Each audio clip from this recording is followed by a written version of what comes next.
Hello and welcome back. If you're new here, I break down what's actually working in Meta paid social every week. Real strategy, real data, no theory for the sake of it. Today's video is one of the most important things I've covered on this channel so far, and I don't say that lightly. Meta just changed the rules on creative testing, and most brands and agencies have no idea it happened, which means they're actively getting penalized right now without knowing why their performance has plateaued. In this video, I'm going to cover what the Andromeda algorithm update actually means for your creative strategy, the difference between Entity ID and Creative ID, and why it matters more than anything else you're optimizing right now, what Soulmate Theory is, and why it should change how you brief every single ad. Real examples of iterations that Meta treats as the same ad and ones that don't, and exactly how to adapt your creative process to win in this new environment. Okay, so let's get into it. To understand why any of this matters, you need to understand what changed at the platform level. Meta has been moving away from hands-on account management toward full automation for a few years now. Interest targeting, lookalike audiences, manual audience selection, all of that is becoming less relevant. And we've known that for a while now. But now it's confirmed that Meta's Andromeda system, their AI-powered delivery algorithm, has taken over. Here's the scale of what we're dealing with. Andromeda can support 5,000 ads per week versus the 50 ads that older algorithms and systems could handle. The brands that understand this and build their creative strategy around what Andromeda needs are the ones that are going to win. The brands that keep operating the old way are going to plateau, and most of them already are. And the feed itself has fundamentally changed. Pre-TikTok social feeds were relationship-based. You saw content from people you followed, but now the feed is purely data-driven, based on your preferences, your behaviors, and the level of intent that the algorithm thinks you have.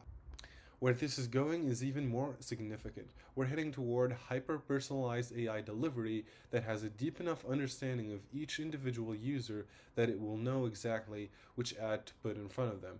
Not which campaign, not which ad set, which specific creative. That's the environment your ads are operating in, and it changes everything about how you should be producing creative. And this brings us to what I think is the most important mental model shift in this whole video. What's being called Soulmate Theory. And the idea is this: instead of asking which audience fits this ad, the question Andromeda is asking is, which specific ad version will resonate most with this individual user right now? That's Andromeda's goal. Every impression should feel like the advertiser crafted that exact image, that exact line of copy, and that exact persona-based message specifically for the person viewing it, not their demographic, not their interest group, but that individual. And this is the pivot that breaks most people's current process. It used to be about more ads, higher volume, more launches, more variants, and that still matters, but it's no longer sufficient. Now it's about different ads, genuinely different, visually different, the personas and avatars are different, and the formats are completely different. And if you're not producing that kind of differentiation between the variations that you're producing off of your winning ads or off of the new ads and concepts that you're testing, then Meta's algorithm is going to treat your different ads as at least what you previously considered as different as the same ad and penalize you for it, which is where the concept of entity ID comes in.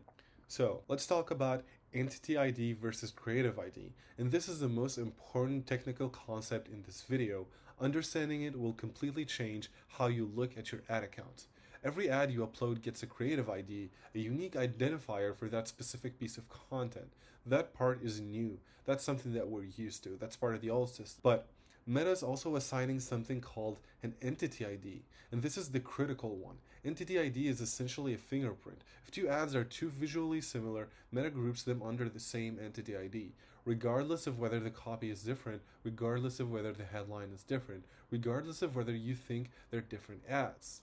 And when two ads share an entity ID, they share delivery data and learnings. They're going to reach the same people, they're going to piggyback off of the same historical data.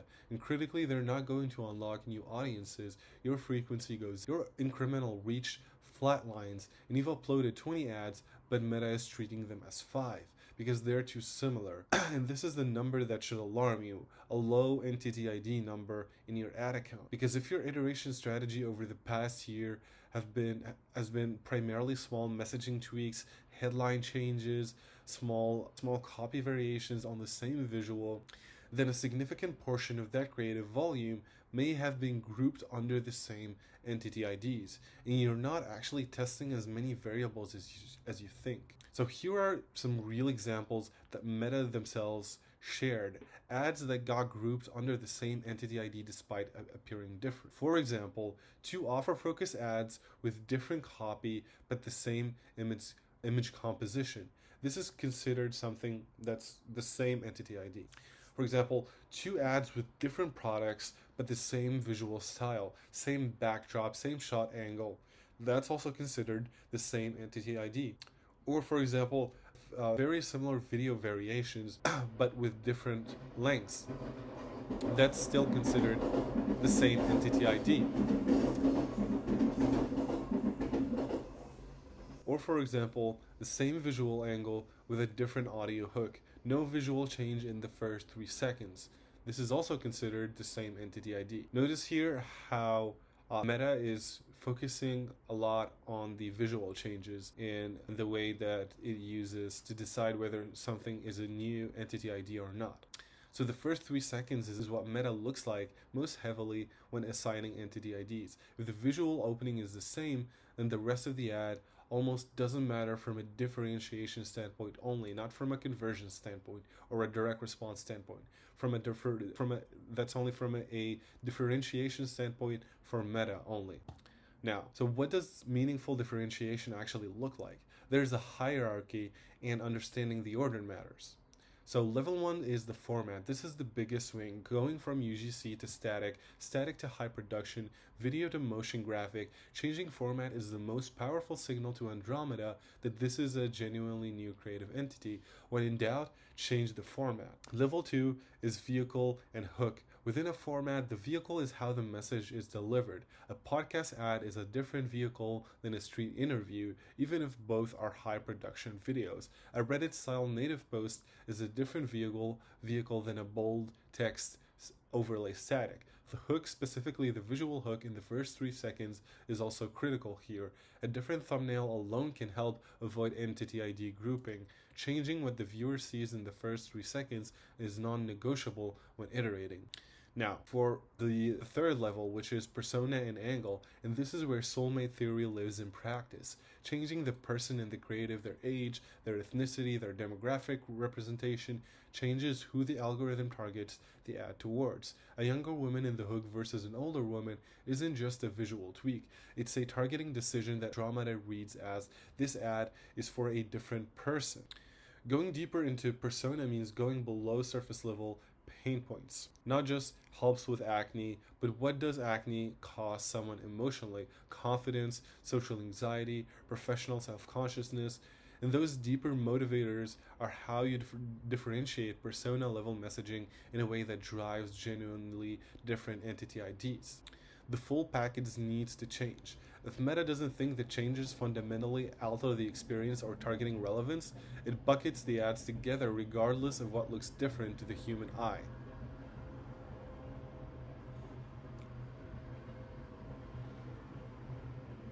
Now, let's talk about old iteration versus new iteration. Let me show you exactly how this changes the iteration process, because this is where most agencies and brands need to make the most immediate operational shift.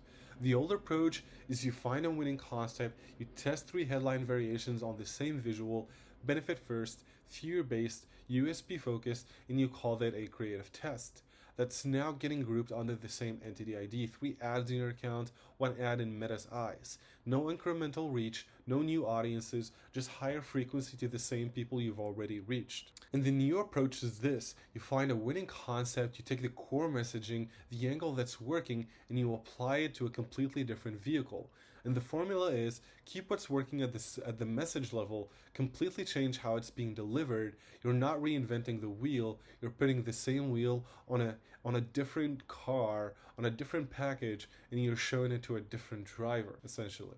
So let me give you real examples of what this looks like. For example, you have a winning founder format video, and so you flip it to a third-person narrative for a whiteboard explainer. Or for example, you have a winning static with a bold headline overlay, so you apply that same messaging to a UGC creator selfie format. Or you have a winning Reddit style native static, so you take that same message into a text message conversation format. Or you have a winning video with one persona, and so you take that same concept but with a different creator now representing a different demographic.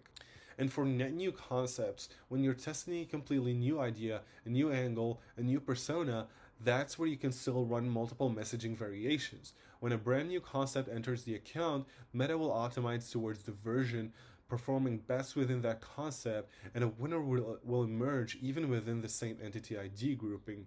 Net new concepts are still your messaging test environment. Iterations are your vehicle and format test environment.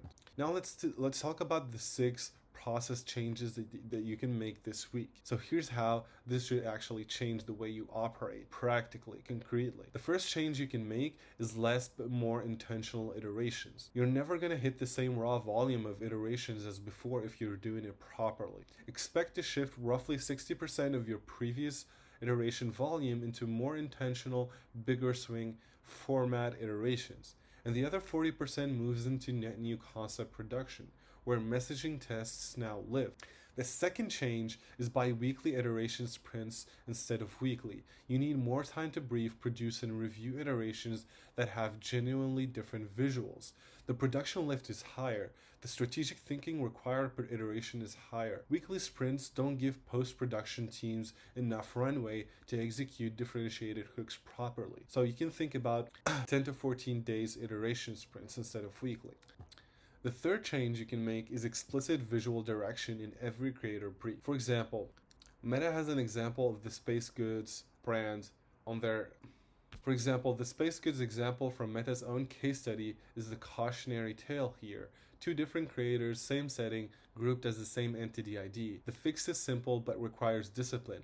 Brief the visual environment explicitly. If creator A is in a kitchen, creator B should be somewhere entirely different. Don't leave it to chance. The fourth change you can make is to brief creators to deliver native statics alongside every video, and this is the easiest quick win. A creator who's already on camera for the video can take a photo holding the product in 2 seconds. That static becomes an iteration asset, a different format, a different thumbnail, a different entity ID at almost 0 additional cost. The fifth change you can make is do the persona research before the brief, not during iterations. You need to have your hypotheses set behind why you're changing something in the research phase, not the iteration phase. What are the core motivators beneath the surface pain point? What failed solutions have they tried? What do they want that they haven't said out loud? That depth of persona understanding is what makes visual and format changes meaningful, not just different. And you need to have all of this ready before you're in the iteration phase. Otherwise, you're too late. And the sixth change is more emphasis on whitelisting. Whitelisted creator content automatically gets its own entity ID because it runs from the creator's profile, not the brand's account. And this makes whitelisting one of the most efficient creative diversity tools available right now. Each piece of whitelisting content starts fresh, reaches new audiences, and doesn't get grouped with your existing account history.